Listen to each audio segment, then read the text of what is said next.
नमस्कार। हम सभी ने बीते दिनों में देश का सामर्थ्य और उसका संयम दोनों देखा है। मैं सबसे पहले भारत की पराक्रमी सेनाओं को, सशस्त्र बलों को, हमारी खुफिया एजेंसियों को, हमारे वैज्ञानिकों को, हर भारतवासी की तरफ से 22 अप्रैल को पहलगाम में आतंकवादियों ने जो बर्बरता दिखाई थी, उसने देश और दुनिया को झकझोर दिया था। छुट्टियां मना रहे निर्दोष मासूम नागरिकों को धर्म पूछकर उनके परिवार के सामने, उनके बच्चों के सामने बेरहमी से मार डालना, यह आतंक का बहुत विभत्स चेहरा था, क्रूरता थी। ये देश के सद्भाव को तोड़ने की घिनौनी कोशिश भी थी। मेरे लिए व्यक्तिगत रूप से ये पीड़ा बहुत बड़ी थी। इस आतंकी हमले के बाद सारा राष्ट्र, हर नागरिक, हर समाज, हर वर्ग, हर राजनीतिक दल एक स्वर में आतंक के खिलाफ कड़ी कार्रवाई के लिए उठ खड़ा हुआ। हमने आतंकवादियों को मिट्टी में मिलाने के लिए भारत की सेनाओं को पूरी छूट दे दी और आज हर आतंकी, आतंक का हर संगठन जान चुका है कि हमारी बहनों बेटियों के माथे से सिंदूर हटाने का अंजाम क्या होता है। हमारे वीर सैनिकों ने ऑपरेशन सिंदूर के लक्ष्यों की प्राप्ति के लिए असीम शौर्य का प्रदर्शन किया। मैं उनकी वीरता को, उनके साहस को, उनके पराक्रम को आज समर्पित करता हूं हमारे देश की हर माता को, देश की हर बहन को और देश की हर बेटी को ये पराक्रम समर्पित करता हूं। ऑपरेशन सिंदूर न्याय की अखंड प्रतिज्ञा है।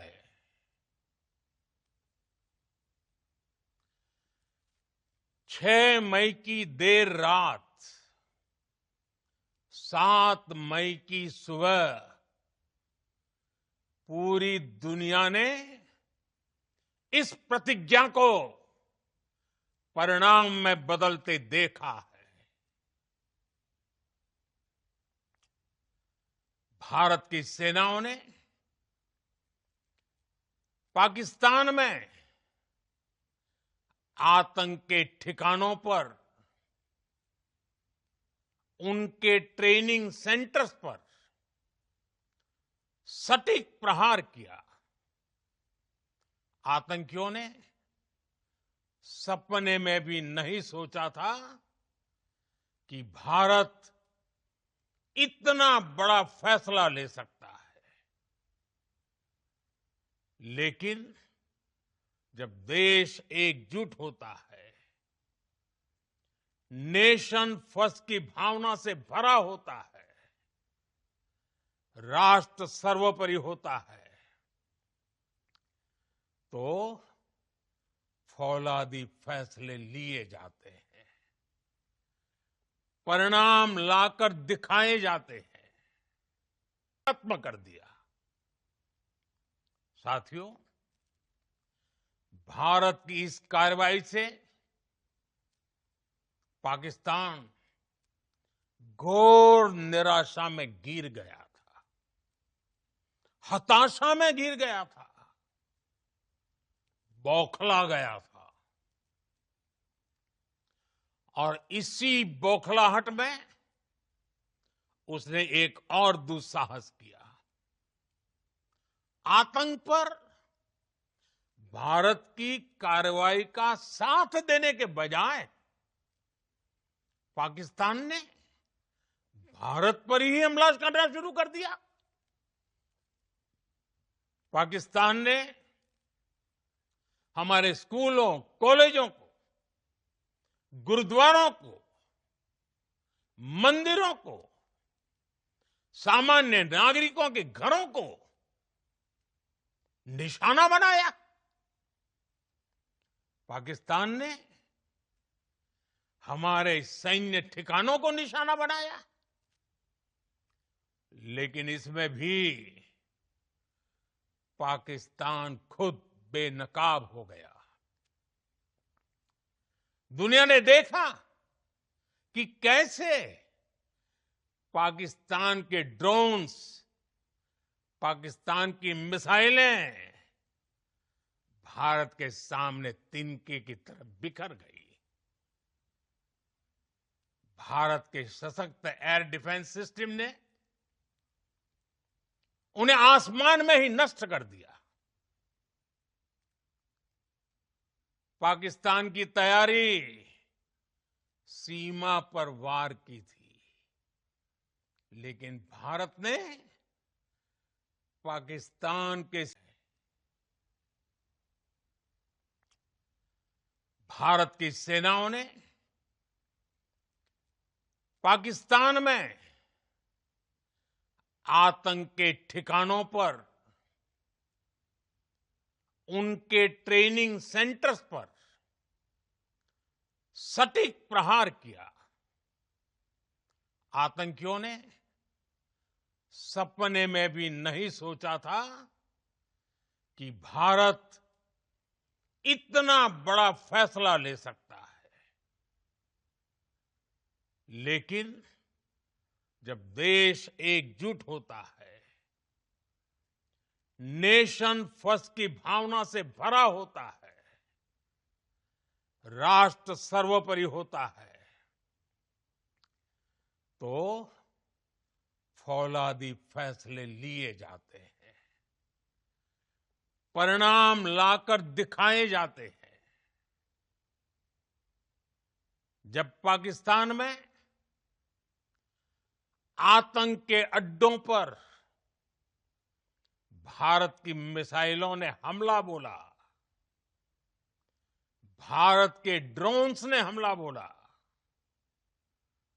तो आतंकी संगठनों की इमारतें नहीं, बल्कि उनका हौसला भी थर्रा गया। बहावलपुर और मुरिद के जैसे आतंकी ठिकाने एक प्रकार से ग्लोबल टेररिज्म की यूनिवर्सिटीज रही है। दुनिया में कहीं पर भी जो बड़े आतंकी हमले हुए हैं, चाहे 9/11 हो, चाहे लंदन ट्यूब बॉम्बिंग हो, या भारत में दशकों से जो बड़े बड़े आतंकी हमले हुए हैं, उन सब के तार कहीं ना कहीं आतंक के इन्हीं ठिकानों से जुड़ते रहे हैं। आतंकियों ने हमारी बहनों का सिंदूर उजाड़ा था। इसलिए भारत ने आतंक के ये हेडक्वार्टर्स उजाड़ दिए। भारत के इन हमलों में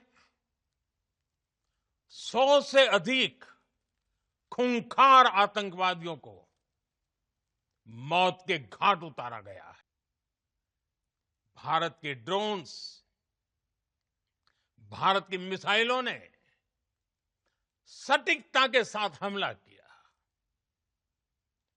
पाकिस्तानी वायुसेना के उन एयरबेस को नुकसान पहुंचाया, जिस पर पाकिस्तान को बहुत घमंड था। भारत ने पहले 3 दिनों में ही पाकिस्तान को इतना तबाह कर दिया, जिसका उसे अंदाजा भी नहीं था। इसलिए भारत की आक्रामक कार्रवाई के बाद पाकिस्तान बचने के रास्ते खोजने लगा। पाकिस्तान दुनिया भर में तनाव कम करने के लिए गुहार लगा रहा था और बुरी तरह पीटने के बाद इसी मजबूरी में 10 मई की दोपहर को पाकिस्तानी सेना ने हमारे डीजीएमओ को संपर्क किया। तब तक हम आतंकवाद के इंफ्रास्ट्रक्चर को बड़े पैमाने पर तबाह कर चुके थे। आतंकियों को मौत के घाट उतार दिया गया था। पाकिस्तान के सीने में बसाए गए आतंक के अड्डों को हमने खंडहर बना दिया था। इसलिए जब पाकिस्तान की तरफ से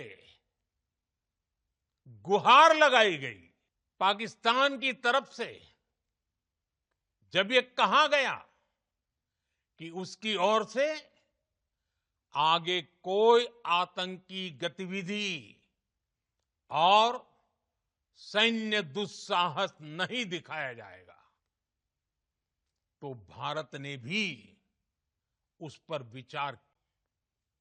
और मैं फिर दोहरा रहा हूं, हमने पाकिस्तान के आतंकी और सैन्य ठिकानों पर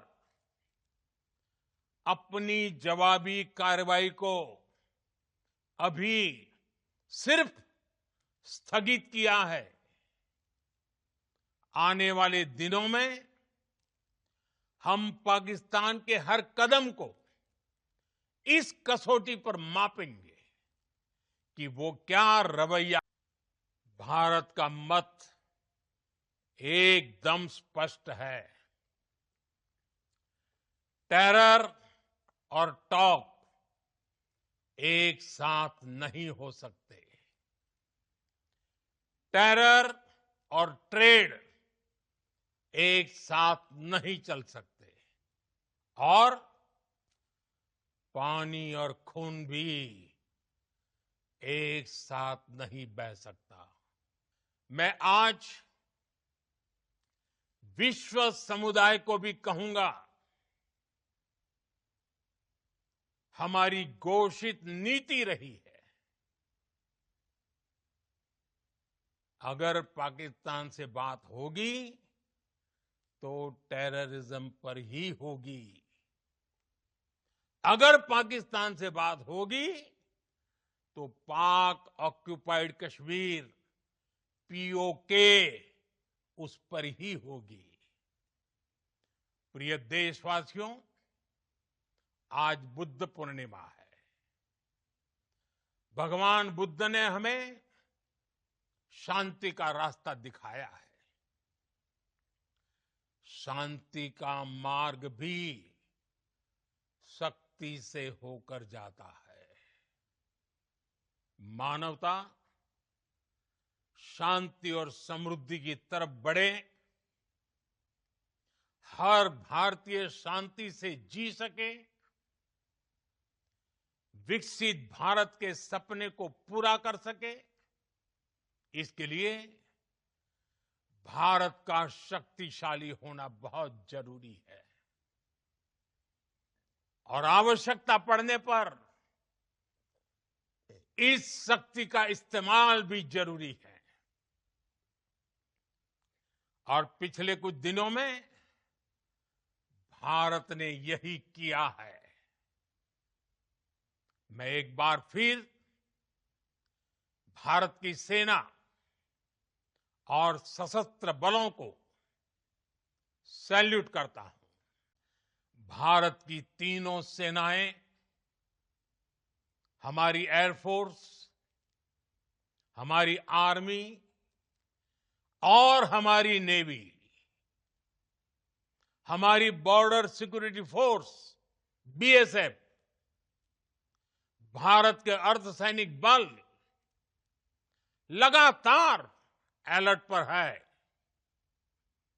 सर्जिकल स्ट्राइक और एयर स्ट्राइक के बाद अब ऑपरेशन सिंदूर आतंक के खिलाफ भारत की नीति है। ऑपरेशन सिंदूर ने आतंक के खिलाफ लड़ाई में एक नई लकीर खींच दी है, एक नया पैमाना, न्यू नॉर्मल तय कर दिया है। पहला, भारत पर आतंकी हमला हुआ तो मुंह तोड़ जवाब दिया जाएगा। हम अपने तरीके से, अपनी शर्तों पर जवाब देकर रहेंगे। हर उस जगह जाकर कठोर कार्रवाई करेंगे जहां से आतंक की जड़ें निकलती हैं। निश्चित तौर पर ये युग युद्ध का नहीं है, लेकिन ये युग आतंकवाद का भी नहीं है। टेररिज्म के खिलाफ जीरो टॉलरेंस, ये एक बेहतर दुनिया की गारंटी। ये देशवासियों, आज बुद्ध पूर्णिमा है। भगवान बुद्ध ने हमें शांति का रास्ता दिखाया है। शांति का मार्ग भी शक्ति से होकर जाता है। मानवता शांति और समृद्धि की तरफ बढ़े, हर भारतीय शांति से जी सके, विकसित भारत के सपने को पूरा कर सके, इसके लिए भारत का शक्तिशाली होना बहुत जरूरी है।